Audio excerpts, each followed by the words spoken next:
जय। तुम क्या कर रहे हो अमित? मैं संख्याएं लिख रहा हूँ। ओ, प्राकृतिक संख्याएं। क्या तुम जानते हो कि यदि हम इसमें शून्य जोड़ दें तो उन संख्याओं को क्या कहते हैं? मैं जानता हूँ। अब ये पूर्ण संख्याएं बन गई हैं। और अब ये क्या है? ऋणात्मक संख्याएं। हाँ, ये ऋणात्मक संख्याएं हैं और इन संख्याओं के समूह को पूर्णांक कहते हैं। परिमेय और अपरिमेय संख्याएं, ये क्या होती हैं? क्या तुम जानते हो कि दूसरे प्रकार की संख्याएं भी होती हैं जिन्हें परिमेय और अपरिमेय संख्याएं कहते हैं? परिमेय और अपरिमेय संख्याएं, ये क्या होती हैं? आओ इनके बारे में विस्तार से चर्चा करें। उद्देश्य। इस पाठ के अंत में आप निम्न करने में सक्षम हो जाएंगे: पूर्णांकों, परिमेय संख्याओं और अपरिमेय संख्याओं को परिभाषित करना, संख्या रेखा पर अपरिमेय संख्याओं को निर्धारित करना, वास्तविक संख्याओं के दशमलव प्रसार को प्राप्त करना, संख्या रेखा पर वास्तविक संख्याओं को प्राप्त करना, वास्तविक संख्याओं का योग, व्यवकलन, गुणन और विभाजन करना और वास्तविक संख्याओं के लिए घातांक के नियम बताना। संख्या रेखा पर संख्याएं। संख्या रेखा पर स्थित 1, 2, 3, 4 इत्यादि संख्याएं प्राकृतिक संख्याएं कहलाती हैं। प्राकृतिक संख्याओं को n चिन्ह से प्रदर्शित करते हैं।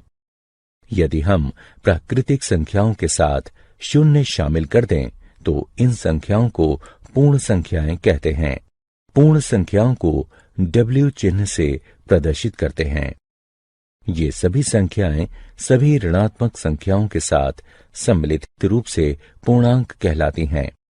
पूर्णांकों को Z चिन्ह से प्रदर्शित करते हैं। परिमेय संख्याएं। अब यदि हम संख्या 0 और 1 या 1 और 2 के बीच की संख्याओं को देखें तो हम 1/4, 3/4 इत्यादि संख्याएं देखते हैं।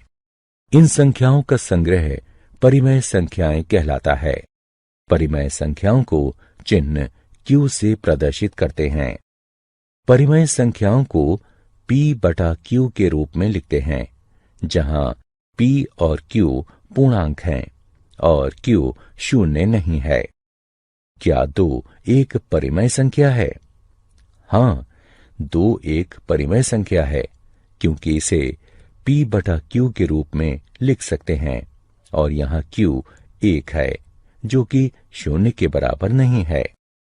इस प्रकार 10 घटा 10 घटा 25 इत्यादि भी परिमेय संख्याएं हैं।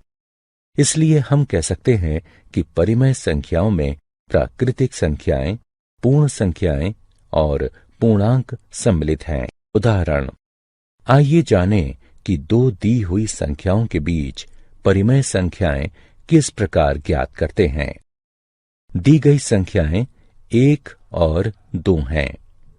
मान लीजिए कि 1 R है और 2 S है। R और S के बीच परिमेय संख्याएं ज्ञात करने के लिए हमें इनका योग करना होगा और योगफल को 2 से विभाजित करना होगा। परिणाम स्वरूप हमें 1-2/2 यानी 3/2 प्राप्त होगा।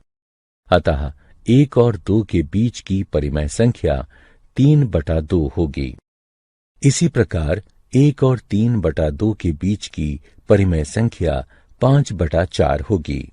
अपरिमेय संख्याएं। आप ये जरूर सोच रहे होंगे कि क्या ऐसी भी संख्याएं होती हैं जो P/Q के रूप में नहीं होती।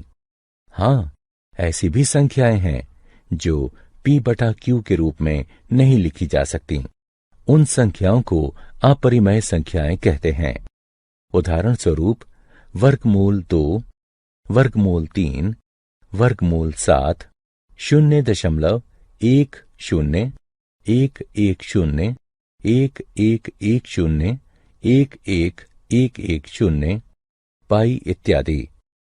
यदि हम सभी परिमेय संख्याओं और अपरिमेय संख्याओं को एक झोले में एकत्रित करें तो संख्या रेखा पर कोई संख्या नहीं बचेगी और इस संग्रह को हम वास्तविक संख्याएं कहते हैं। अतः एक वास्तविक संख्या या तो परिमेय होती है या अपरिमेय। संख्या रेखा पर अपरिमेय संख्याएं। अब हम संख्या रेखा पर अपरिमेय संख्याओं को निर्धारित करना सीखेंगे। आओ देखें कि वर्गमूल 2 संख्या रेखा पर कहाँ स्थित है। इसके लिए हम पहले एक एकक वर्ग OABC लेंगे जिसकी प्रत्येक भुजा की लंबाई एक एकक हो। पाइथागोरस प्रमेय का प्रयोग करके OB वर्ग बराबर होगा 1 वर्ग धन 1 वर्ग के, या OB 1 वर्ग जमा 1 वर्ग के वर्गमूल के बराबर होगा जो कि 2 के वर्गमूल के बराबर होगा। संख्या रेखा पर वर्गमूल 2 को निरूपित करने के लिए हम इस बात का ध्यान रखते हुए कि शीर्ष शून्य के साथ संपाती बना रहे वर्ग को संख्या रेखा पर स्थानांतरित करेंगे। अब प्रकार के प्रयोग से O को केंद्र और OB को त्रिज्या मानकर संख्या रेखा पर एक चाप खींचिए। इस बिंदु को P नाम दीजिए। यह बिंदु P संख्या रेखा पर वर्गमूल 2 के संगत है। संख्या रेखा पर अपरिमेय संख्याएं भाग 2। इसी प्रकार संख्या रेखा पर 3 का वर्गमूल निर्धारित करने के लिए हम OB के लंबवत एकक लंबाई के BD का निर्माण करेंगे। फिर पाइथागोरस प्रमेय के अनुसार OD बराबर 2 वर्ग के वर्गमूल जमा 1 वर्ग के वर्गमूल के बराबर है जो कि 3 के वर्गमूल के बराबर है। अब केंद्र O और त्रिज्या OD के साथ प्रकार के प्रयोग से हम संख्या रेखा को बिंदु Q पर काटता हुआ एक चाप खींचेंगे। बिंदु Q संख्या रेखा पर 3 के वर्गमूल के संगत है। वास्तविक संख्याओं का दशमलव प्रसार। हम वास्तविक संख्याओं के बारे में सीख चुके हैं। अब हम वास्तविक संख्याओं के दशमलव प्रसार के बारे में सीखेंगे।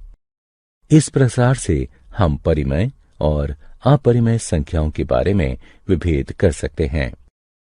आइए पहले परिमेय संख्याओं को लें।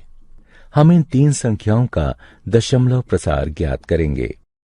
यहां हम देख सकते हैं कि 10/3 के दशमलव प्रसार में हमें शेष 1, 1, 1, 1, 1 प्राप्त हुआ।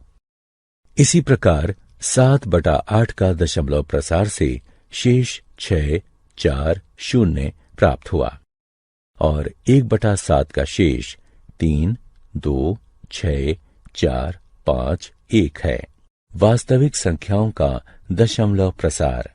द्वितीय, इन सभी उदाहरणों में आपने कुछ ध्यान दिया? ध्यान दीजिए कि शेष या तो एक चरण के बाद 0 हो जाता है या फिर खुद को दोहराता है। आइए इन सभी मामलों को एक एक करके देखें। पहली स्थिति, यदि शेष 0 हो जाता है तो दशमलव प्रसार कुछ निश्चित चरणों के बाद समाप्त हो जाता है। ऐसी संख्याओं का दशमलव प्रसार शांत होता है। दूसरा मामला, यदि शेष कभी भी 0 नहीं होता या स्वयं को दोहराता नहीं है तो ऐसी संख्याओं का दशमलव प्रसार अनवसानी आवर्ती होता है। उदाहरण, आइए एक उदाहरण देखें। 1/3 एक परिमेय संख्या है। 1/3 का दशमलव प्रसार 0.3333 इत्यादि है। जैसा कि हम देख सकते हैं कि 3 की यहां पुनरावृत्ति हो रही है। इसे हम 0.3 बार के रूप में लिखते हैं। आइए एक और उदाहरण लें। 1/7 का दशमलव प्रसार 0.142857 142857 है। यहाँ 142857 आवर्ती है, अतः हम इसे 0.142857 1 4 2 8 5 7 बार के रूप में लिख सकते हैं। अतः यदि एक संख्या परिमेय है तो इसका दशमलव प्रसार या तो शांत होगा या अनवसानी आवर्ती होगा। दूसरे शब्दों में, यदि किसी संख्या को दशमलव प्रसार शांत या अनवसानी आवर्ती है तो वो एक परिमेय संख्या होगी। और हम उन संख्याओं को क्या कहेंगे जिनका दशमलव प्रसार अनवसानी अनावर्ती हो? वे संख्याएं अपरिमेय संख्याएं हैं। उदाहरण स्वरूप वर्गमूल 2, पाई इत्यादि। संख्या रेखा पर वास्तविक संख्याओं का निरूपण। हम जानते हैं कि प्रत्येक वास्तविक संख्या का एक दशमलव प्रसार होता है। वह दशमलव प्रसार संख्या रेखा पर इसे निरूपित करने में हमारी सहायता करता है।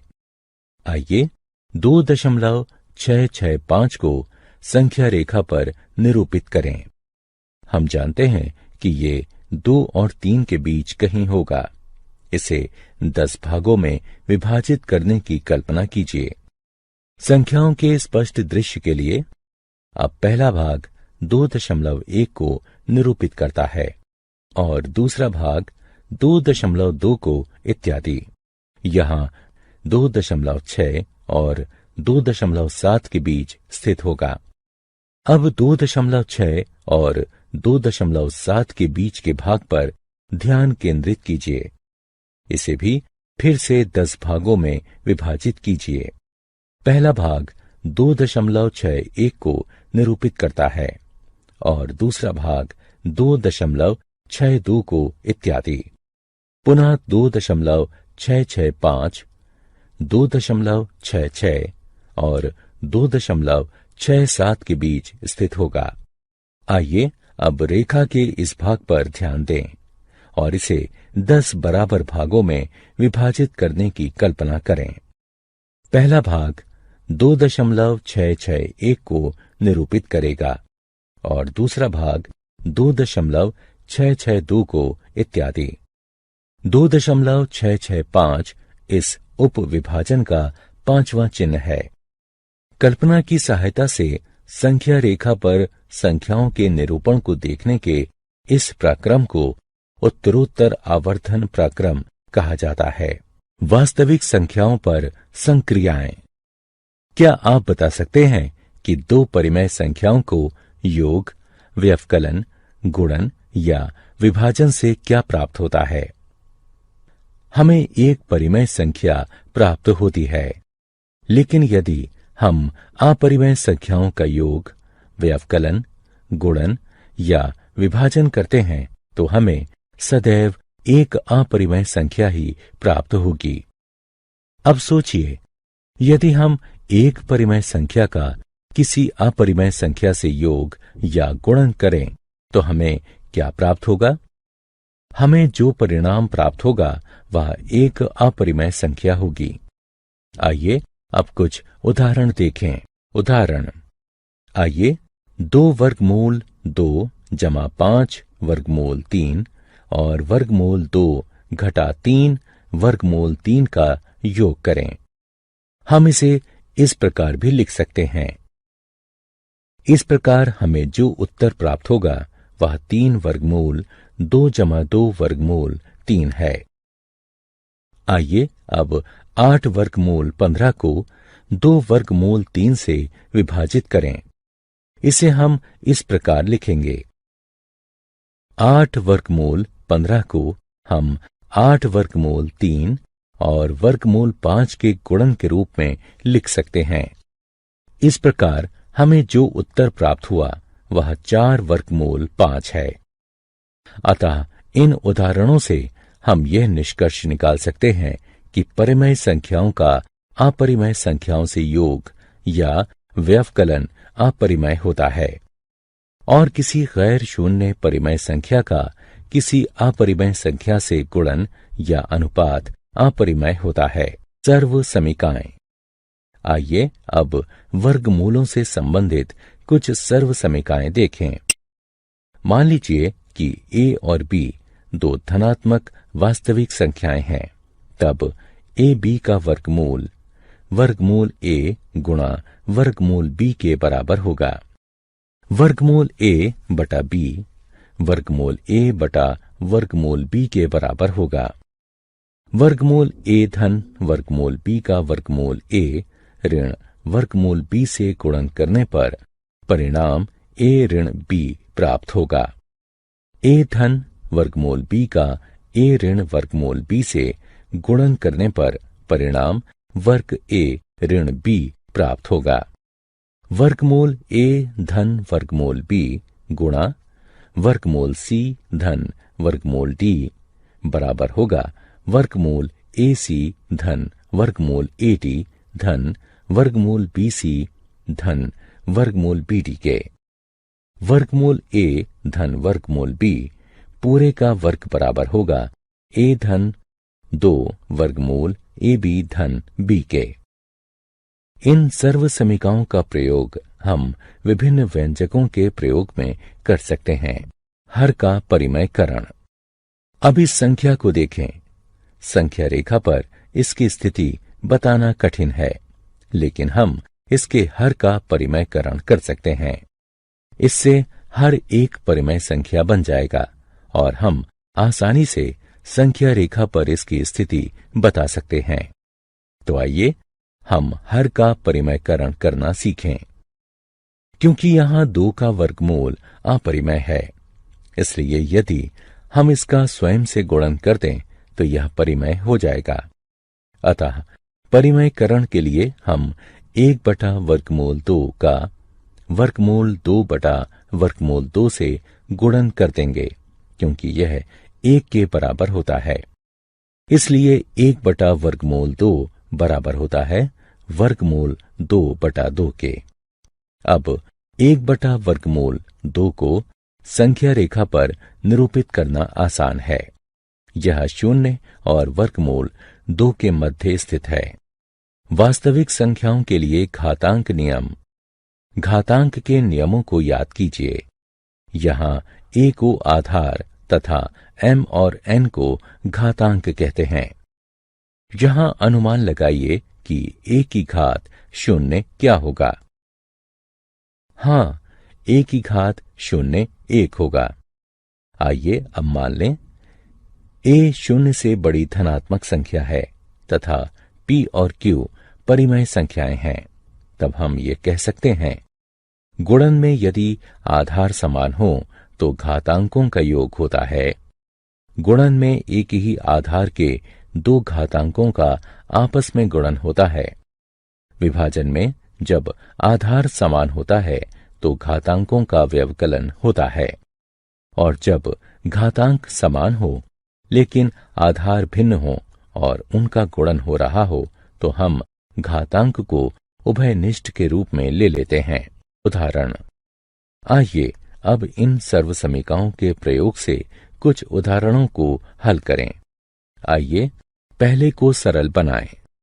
3 का घात 1 बटा 5 है और पूरे का घात 4 है।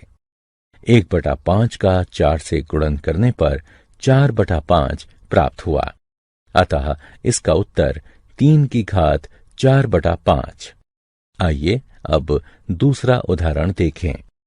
13 की घात 1 बटा 5 गुणा 17 की घात 1 बटा 5 बराबर है 13 गुणा 17 पूरे की घात 1 बटा 5, जो कि 221 की घात 1 बटा 5 के बराबर है।